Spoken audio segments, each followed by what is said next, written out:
كتأتي هذه الوقفة تضامنية المنظمة من قبل حركة 20 فبراير بمدينة سطات للتنديد والشجب بالاستفزاز اللي تعرضت ليه الحركة في شخص أحد المناضلين ديالها السي محمد البستاتي من خلال الطرد ديالو من العمل ديالو بناء على الموقف والخيارات ديالو السياسية. الأمر اللي كيبين لنا بأن المخزن ما زال على حاله وما زال يستمر في أساليبه وآلياته، فبعد أن نهج مع الحركة أسلوب الاتهامات والأضاليل والأباطيل والأكاذيب ومر إلى الاعتقالات والسجون ووصلت إلى استشهاد شهداء وجرحى ومعطوبين، الآن انتقل إلى أسلوب آخر وهو قطع الأرزاق من خلال تشريد عمال ومناضلي الحركة.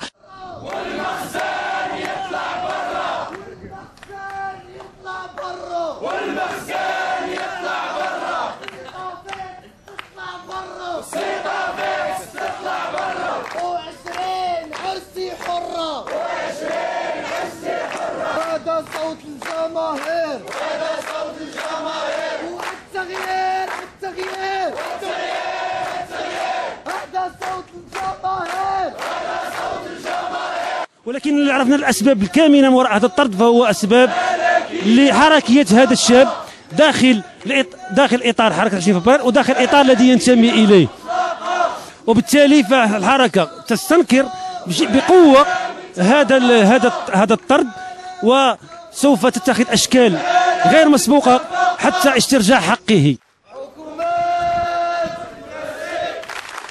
وعقوبات سياسية لإصلاح الجماهير بالوعود الوهية. حكومات سياسية لإصلاح الجماهير بالوعود الوهية.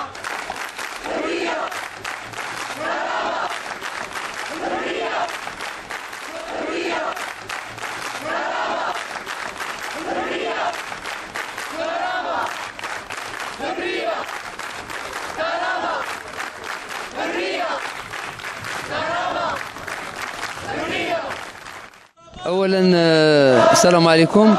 كنشكر حركه 20 فبراير اللي وقفت معايا هذه الوقفه التضامنيه، وكنشكر الجمهور السطاتي الذي ساندني في هذا ما تعرضت عليه من هذا الطرد تاع السوفي، والذي هو صراحه الا شفتوا الرسائل اللي تصدرت لي فهي لا علاقه لها بالميدان النسيج، علما بان هاد الناس داو القانون اخترقوا القانون. الى التجأنا للمدونه ديال الشغل كنلقاو بان اي انسان عنده حريه سياسيه او رئيس سياسي وما يقدرش يتطرد على قبله. فهاد الناس انا ما فهمتش واش هاد المؤسسه ديال سيطافيكس اللي هي في تجين واش ولينا كنصاوبوا الدساتير ما عرفتش، لان مسائل ديال المهنيه لا علاقه لها بما وقع، وهذا خطا جسيم ارتكبته الاداره، ونسال الله سبحانه وتعالى انه غادي يخلصوا الثمن.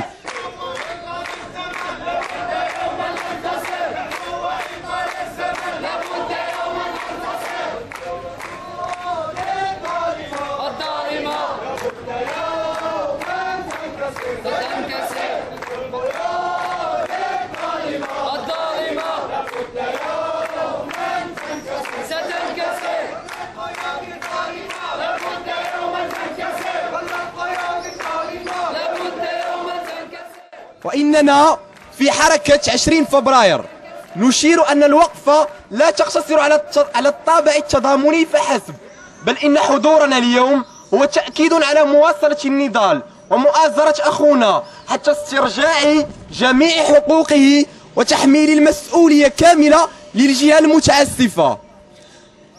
لقد اتخذ هذا القرار الجائر دون مراعاة لأي من الضوابط المهنية المتعارف عليها في احترام حقوق العامل وحق المواطنين والمواطنات في التعبير عن آرائهم بكل حرية.